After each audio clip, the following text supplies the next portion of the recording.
This is SSN. Story Studio Network.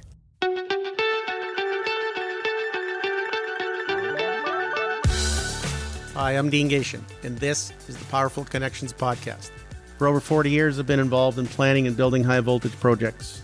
My company, DGG5 Advising, is the opportunity maker you need for your energy and construction projects. My guests and I are going to share our experiences and how we have brought projects to successful completion. Our topic today is opportunities. My guest is Merv McLeod. He is a director and senior advisor at McLeod Wood Associates, centered in Fergus, Ontario. Merv, maybe give us a short introduction of yourself. Like Dean said, my name's Merv McLeod. I'm with McLeod Wood Associates. Mainly work in Northern Ontario on large infrastructure projects, mainly transmission, hydrogeneration, and it's been a little while, but mining also. And usually I work with the First Nations themselves and providing the services so they can work with larger firms in the building of these type of projects or negotiations of mining projects and things along those lines. Merv is an award-winning Indigenous consultant. Merv is a specialist in business relationship building, facilitation, and negotiations. He's focused in the Indigenous world and the power sector, as he stated earlier. His network is very diverse, and his skills in relationship building combined with his public policy experience and training make Merv a great partner for the First Nation leaders and communities. Merv likes to make things happen. He is very well versed in public policy and government channels, and his experience with the Anishinaabe Nation, otherwise known as NAN, and the Ministry of Northern Development, MNDM. We would like to talk today a little bit about opportunities that are happening in how busy the world has been, and we're going to discuss those today. So where do you see your focus today, Merv, with all of these transmission projects coming up? I guess transition's the right word. The opportunities coming forward in let's just say the regulated sectors are quite significant. Coming out of reconciliation and other various court cases and whatnot over the last decade or so have really changed things. You're seeing lately, and we've seen the announcement by Hydro One, on large transmission projects, the starting point is 50-50 in terms of the equity component. 5, even 4 years ago, that wasn't even on the table.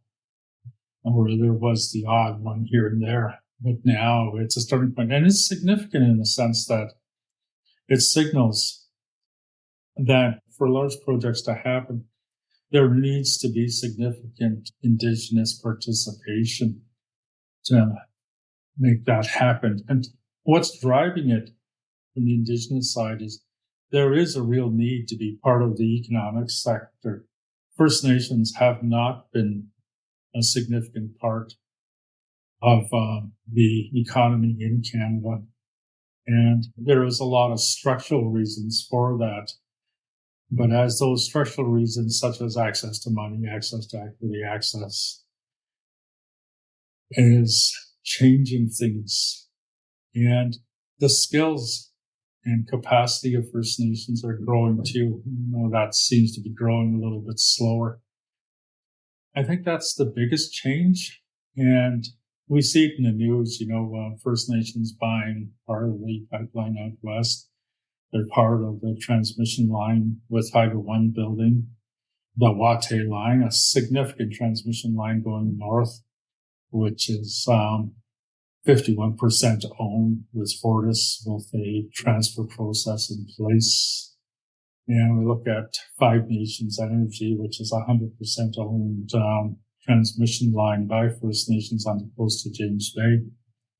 And I remember back when we were doing that project, there was only 2 power projects going in Ontario at that time. It was our Five Nations project And I believe it was Pick River doing the Wawate generation project. And we're only talking, late 90s. At that time, the power sector was dead. And that was the only two projects in Ontario, two First Nation projects. And there was a lot of regulatory change happening at the same time. So I first met Merv in the mid-90s at the start of the community consultation for the Five Nations Energy Project on the Western James Bay coast. And Merv was a key member of the development team for planning the 269 kilometers of 138 kV transmission line from Moosonee to Attawapiskat. And that was quite a feat. There was many things blocking it. Today's world's a little different. But a couple things I want to cover, Merv. Tell us a little bit about that experience and your involvement, and then we're going to talk about what the difference is from the 90s to today. The regulatory environment was quite different at that time. When we were started with the Five Nations Energy Project, it was technically illegal to have another transmission line in Ontario. Ontario Hydro was the only legal transmitter. And without significant regulatory change, which we were part of, this company and this project probably would have never went. It was driven by the First Nations on the coast of James Bay and the Tribal Council and the team that was put together. And it was,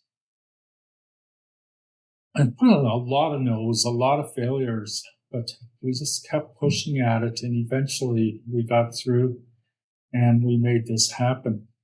And Five Nations was the first new licensed transmitter in Ontario that was allowed to build and own high voltage transmission other than Ontario Hydro at that time.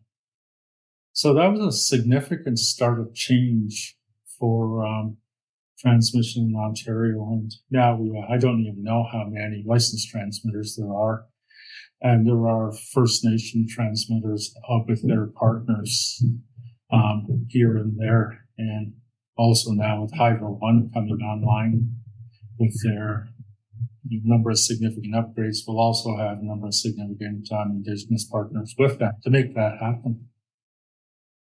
And one of the things I think that's important to understand with the Five Nations team, the Tribal Council and the leadership there took the position that there was a need to know how to build large projects. And so they selected a team, which I was lucky to be part of. And one of the staff members, a person by the name of Ed Chilton, was our leader. And along with the political people from Mushkegowuk and from the communities, we were able to bring this project and push it forward. But we were also able to develop those skills that are necessary to develop large projects. And I guess in the north and in the First Nations, and those skills have been shared with other northern communities. Ed and I went out a number of talks, and I know Ed did a lot of talking with different groups to share how we move this forward. And he was in high demand. Now we look around, you have the Wate line happening, you have membership in the East, partnership in the East-West tie, you have the Bruce to Milton, and new lines, reinforcement from Thunder Bay to Kenora that has significant First Nation involvement with Hydro One. And that pattern is there. And also on the generation side, you see a number of generators where First Nations are involved right across the board. It helps, it helps First Nations. It's coming into the sector, being part of the business sector, cash flow coming into the communities. And those cash flows are mainly used for the benefit of the communities. There is not enough money in the system, in the current system, or how the communities were supported by Ontario and Canada and others. But with these, with more income coming in, lifestyle's better, infrastructure hopefully will be getting better. And that seems to be the pattern as we're moving forward. And that's sort of, I would say it does come out of the Five Nations project, because we were the first. To do something first is always difficult, and breaking the trail. It's a lot easier to do projects that somebody else has done before. And Five Nations was the leader. It was a major game changer, that's for sure. And I think the players that were in it, still participate today in a lot of the things that are going on, and you're in the middle of a lot of it. So today there is, I think, a big difference in helping create opportunities for the First Nation communities in their local businesses. And I see a lot of difference in the attitudes of people, government and utilities especially. And we talked about the new policy of Hydro One, but what do you feel those differences are today for the leadership in the communities and the local businesses? Well, it started a few years back when Ontario was doing a fair bit of wind development here, and a process was put in place that enabled the communities, or the First Nation communities, or Indigenous groups, to raise the necessary equity and have the project. And with the project generating enough revenue to pay that debt, plus provide some revenues to the First Nation while the debt was paid. And when the debt was gone, a significant revenue increase. That was a significant change, and I think a significant start. It was here in Ontario of First Nation ownership in the power sector, mainly generation at that time. And now we see things moving along. There's a combination of things. There's programs that make equity loans available, and with the delta between the cost of the loan and the revenue is enabled the debt to be paid, and yet still make some money until the debt's paid. That combined with reconciliation and other systems coming out of that and causing, it was UNDRIP too, some fairly large policy items that have driven this. So you're seeing that change in the Ontario and Canada, where they have significant opportunity of essentially forced or directed their organizations to participate or to work with First Nations in such a way to make things happen. So you're starting to see this leadership from the regulatory industry in Ontario. You get it from Hydro One, you get it from OPG. From the feds, you're seeing it a lot on the funding side, and the ability to get low-cost money. Again, like I was saying, the delta between the revenue and the cost of money is. You're starting to see opportunities where NRCan, looking at new technologies, green technologies, climate change issues, and they're looking at a broader scope, which will enable First Nations to access this sort of help, hopefully, that will make the participation in the sector wider and bring more skilled human resources to bear.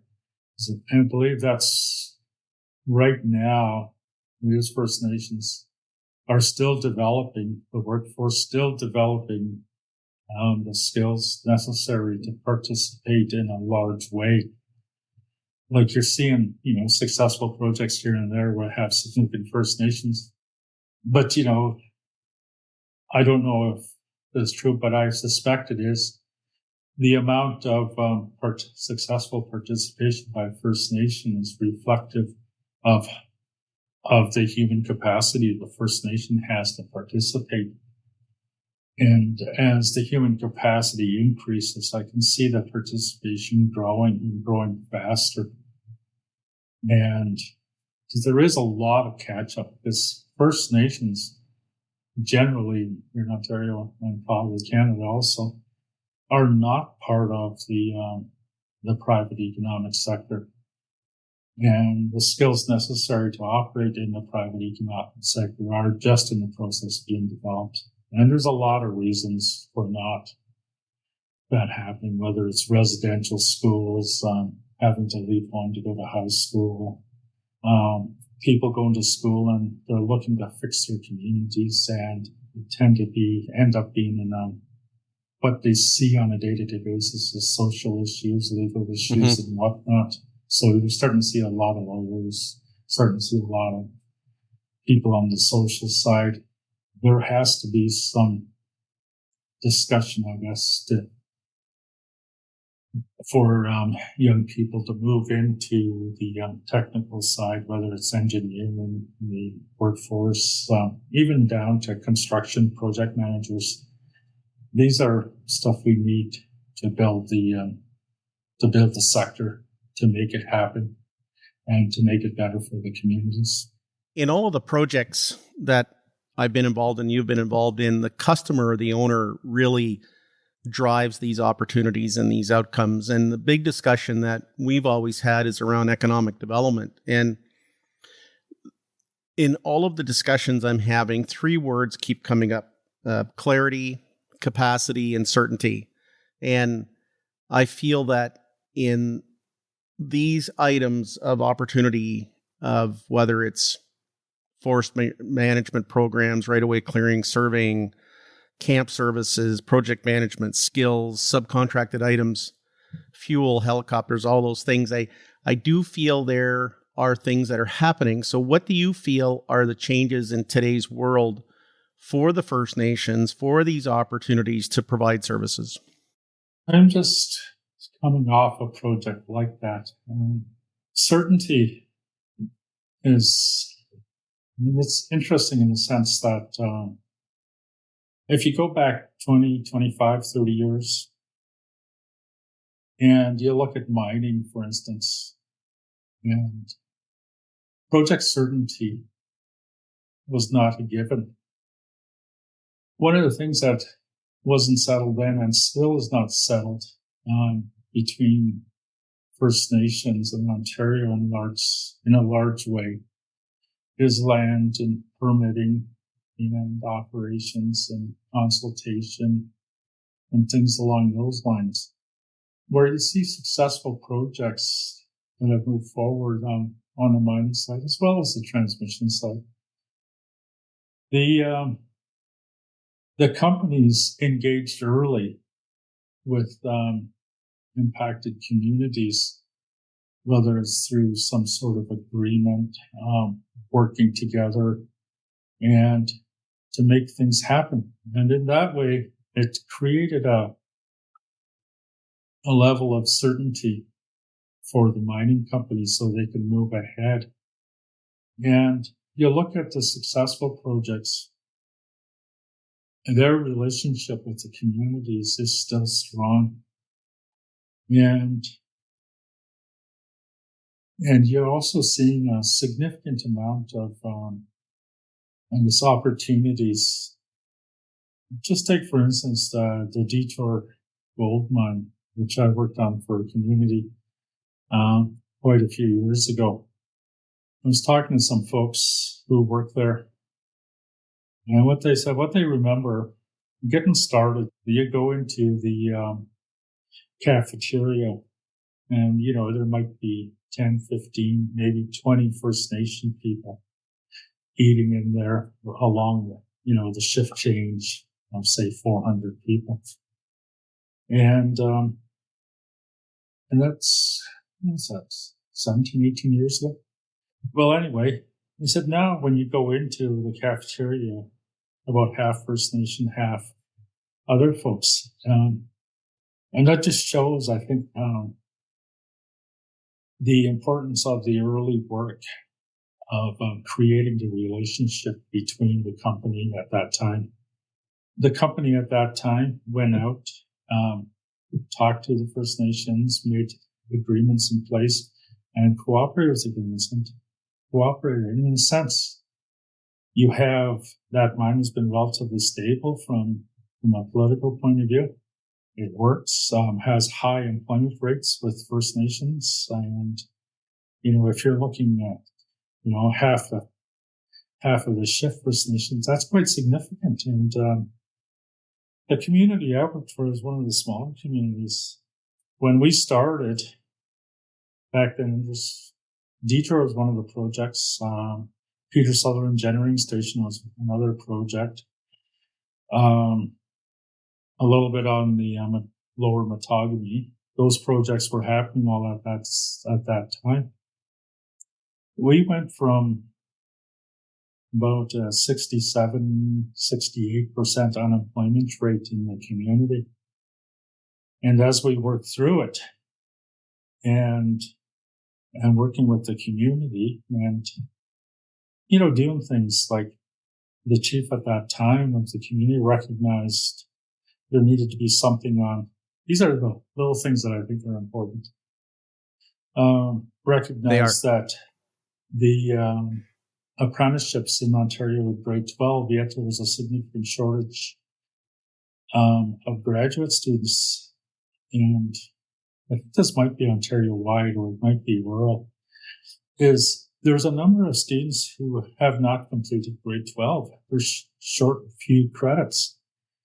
And what she put in place is she talked to the Cochrane District School Board. They made a deal. They put a classroom, and they took over actually the chief and council's chambers and turned that into a classroom.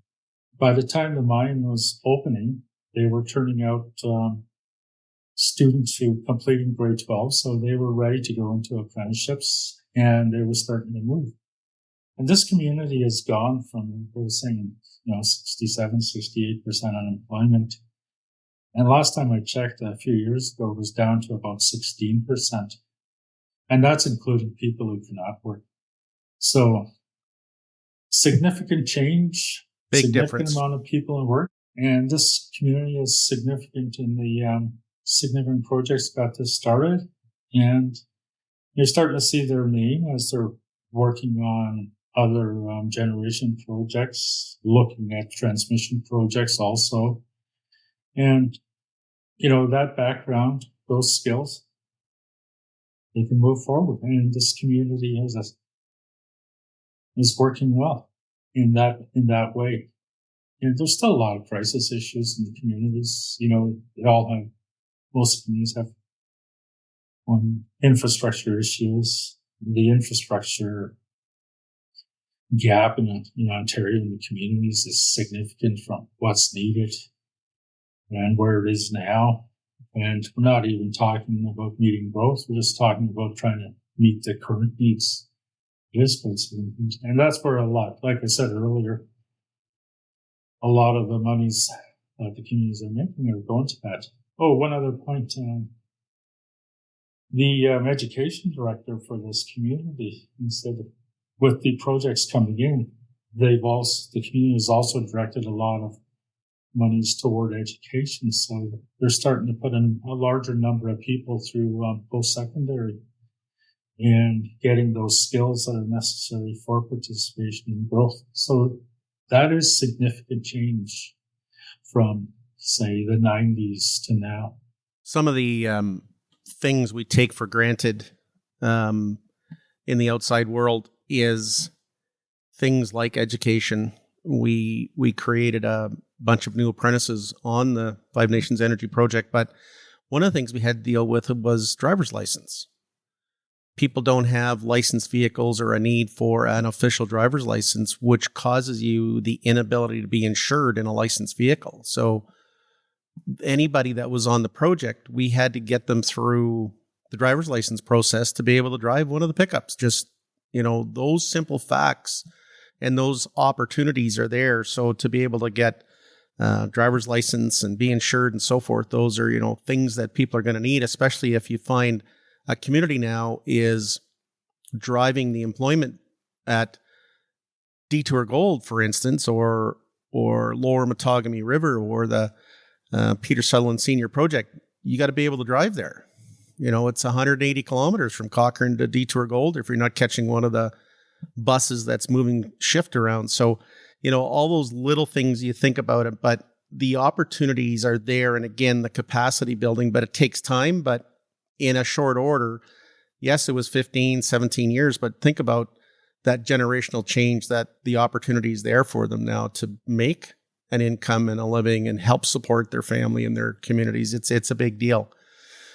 So in all the things that we feel with all these changes of today, the big one we're talking about is in the First Nations projects, or the asset ownership or equity.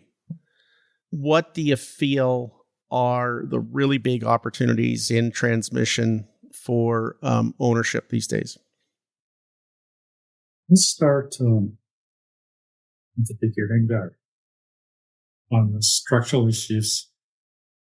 As we're going north, a lot of the communities now, Highway Traffic Act is not in place, so there's no need for a license. And so you'll have that issue right off the bat.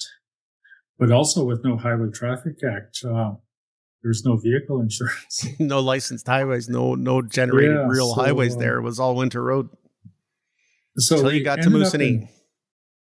Odd discussions where we're actually sitting down talking with insurance companies and learning how general insurance would apply up there, because we did not have vehicle insurance. We couldn't get it. And so in that sense, it's a discussion that you wouldn't have to have it on any other project. So we did that. There's also other little things,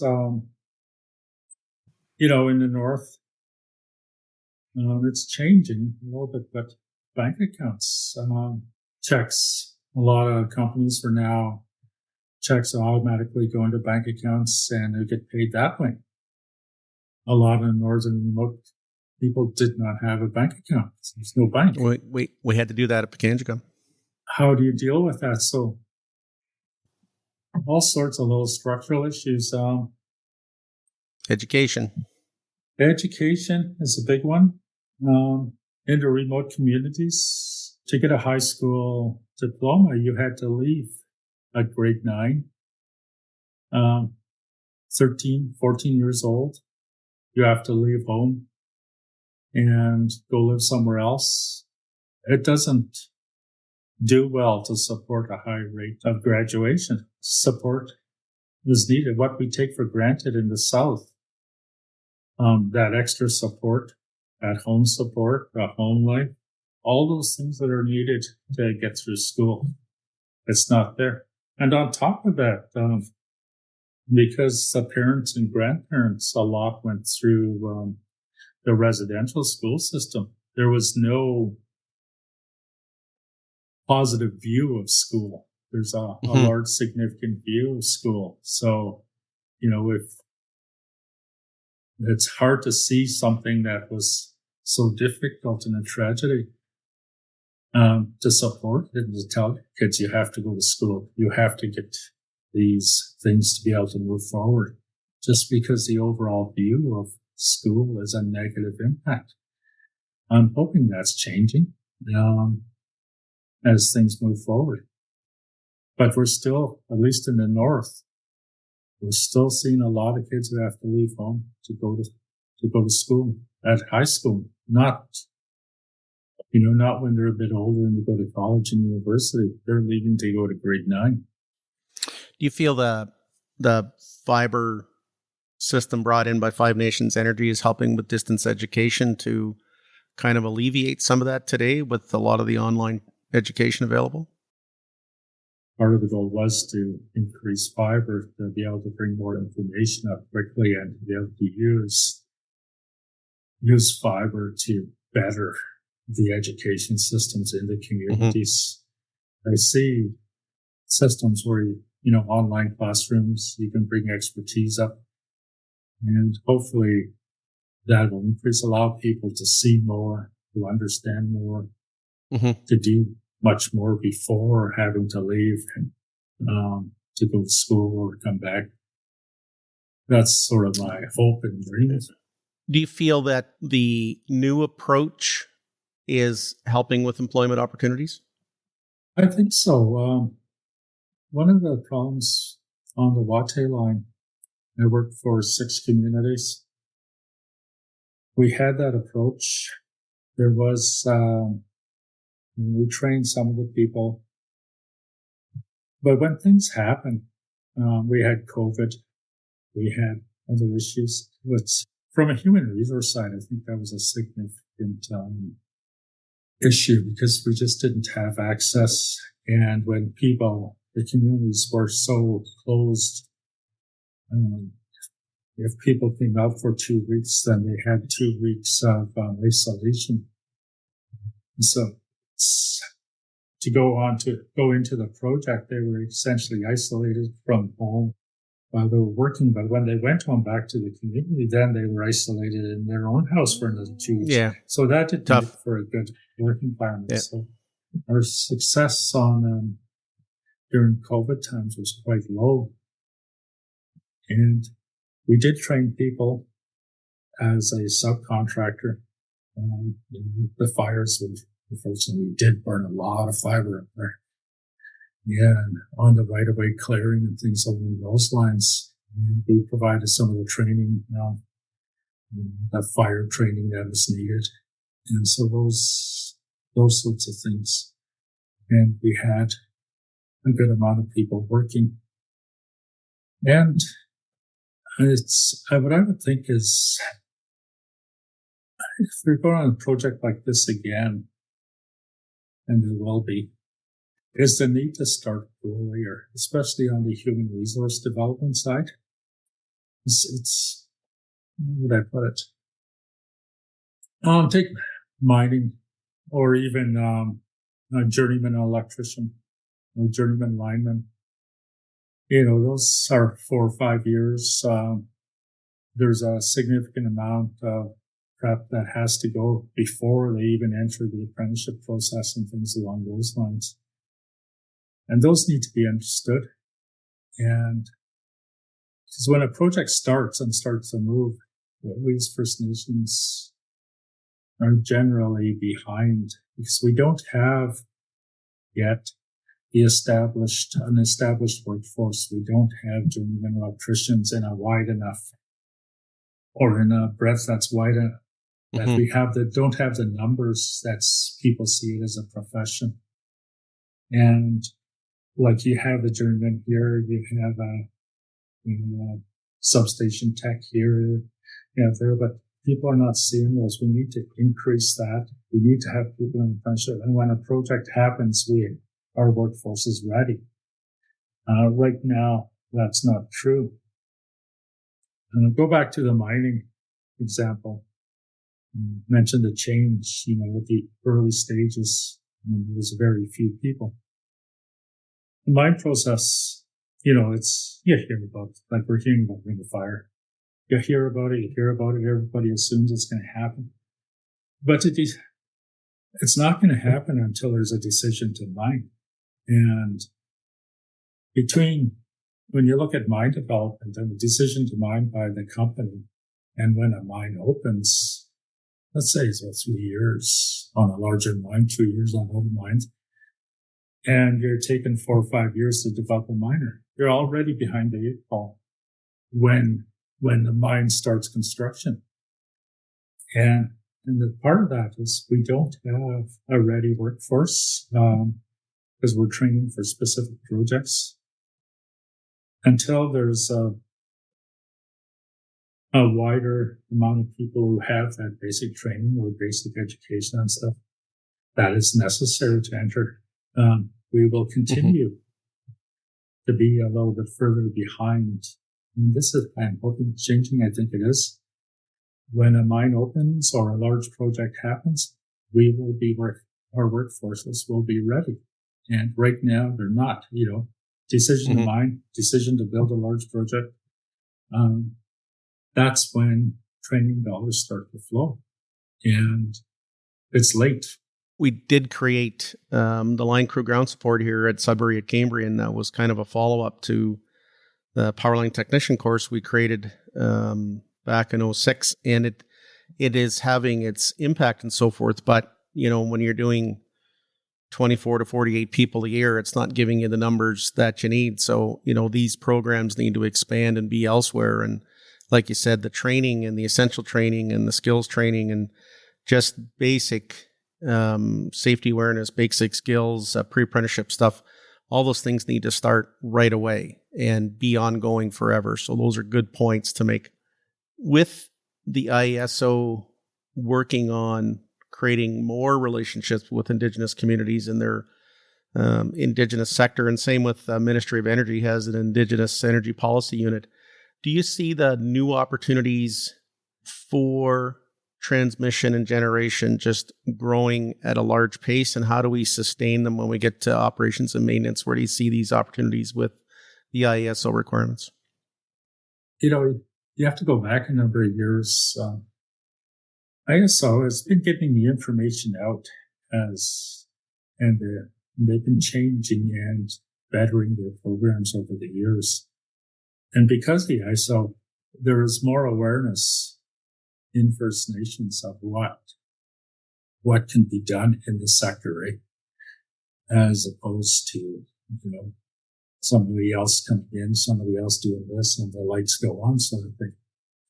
And with ISO out there, you're not only looking at distribution in the communities or elsewhere for jobs, looking at generation and transmission also as potential opportunity. One, for workforce, and two, to bring more revenue into the business, not only from supporting the community, but increasing income levels in the community.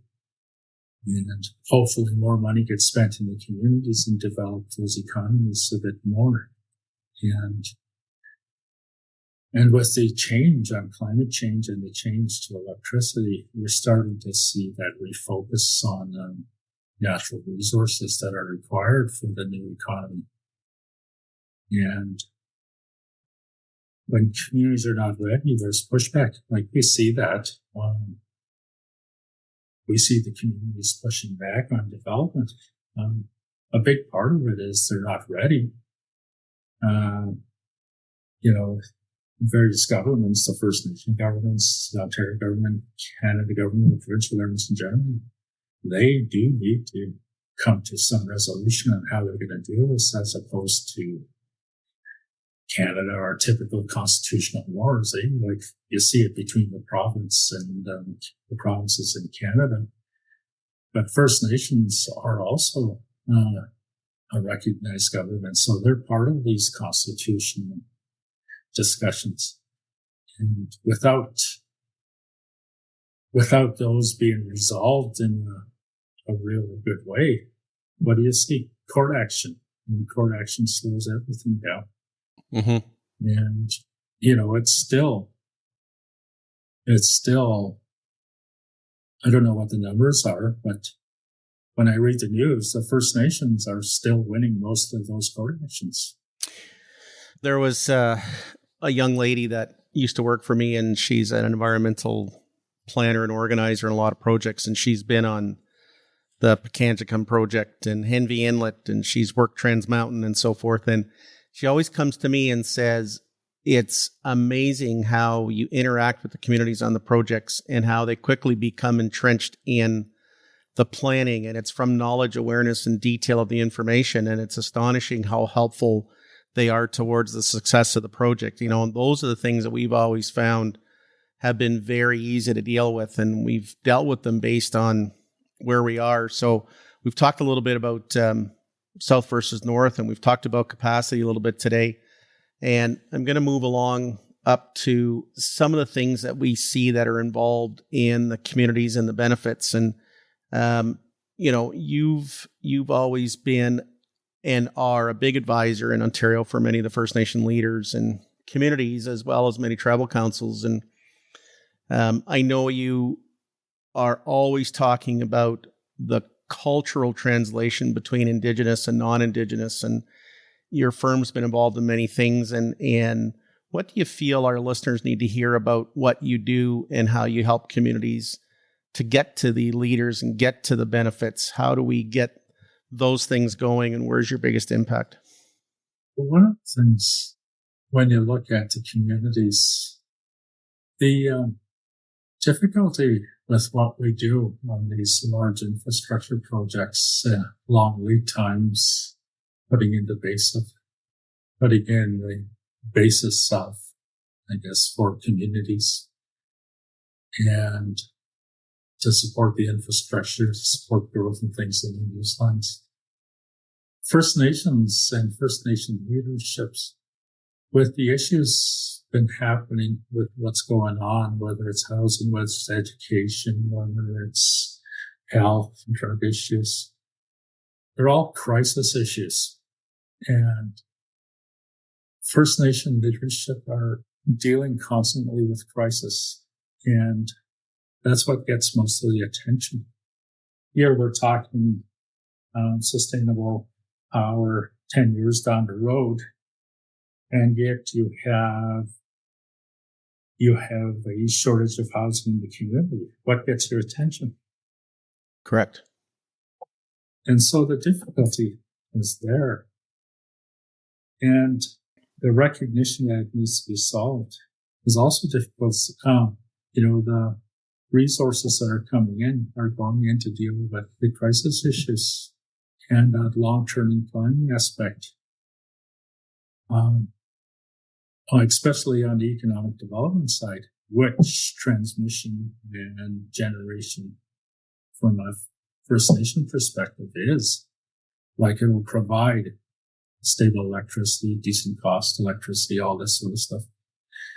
Replace the diesels. But on a larger scale, it is economic development. And it is also as a result of Canada putting things in. I'll just go back a couple of steps. Why do communities have diesel? Why do they have electric heat? Why do they have electric water heaters? The capital cost for all those, it's cheap. It's cheap to put these things in. Expensive to operate and maintain, but cheap to put in. Mm-hmm. Electricity, on the other side, if you're going to put in reliable, low-cost electricity, the capital cost is extremely high. We're talking transmission or new types of generation, whether it's wind or solar or hydro. The upfront capital cost is significant. So, from a policy perspective, pay me now or pay me later. That's exactly it. Yeah. And so you see all this now. What are the difficulties with it? You see, why is Canada reacting to remote communities? I'm not sure it's need. It might be because diesels produce carbon. Diesel has the potential of putting fuel spills. And those are the arguments that seem to win at the front end. Not the capital, not the cost, not the long-term operations cost. Even though they're really expensive to run now, they're not the priority discussion. Yeah. So in a sense, it's still, you have to justify capital. You justify the capital cost by long-term costs. And with the cost of diesel fuel going through the roof, it's getting easier to justify large transmission. The avoided cost model of Five Nations Energy is still true today. Yes, it is. Yeah. And it's fairly straightforward. It is pretty straightforward. Why can't we get the change done? So let's make it happen. Go back to policy perspective. It's changing now.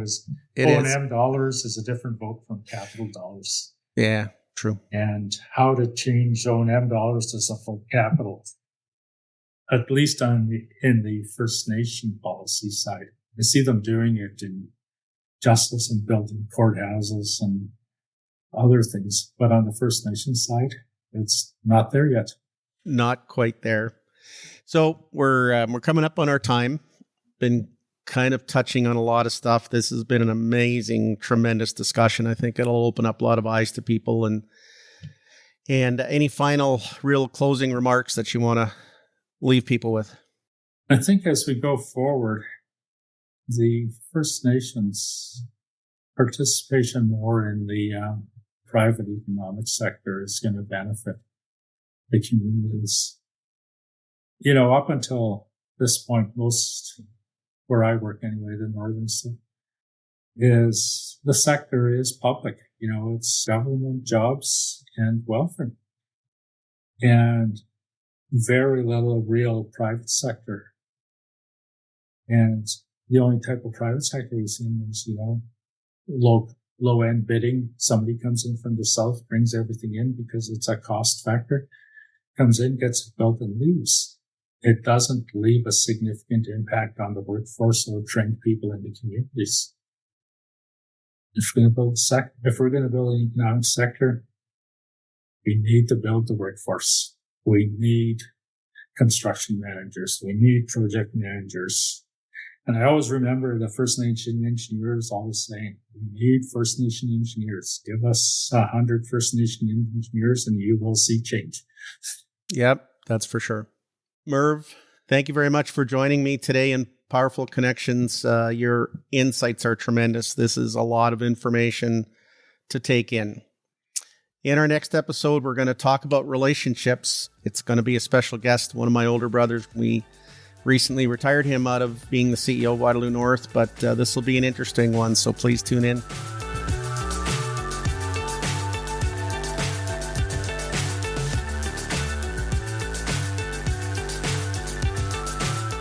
Thanks for listening to this episode of Powerful Connections. Get in touch with me on my website at dgg5advising.com or find me on LinkedIn at Dean G. Gation. See ya in the next episode.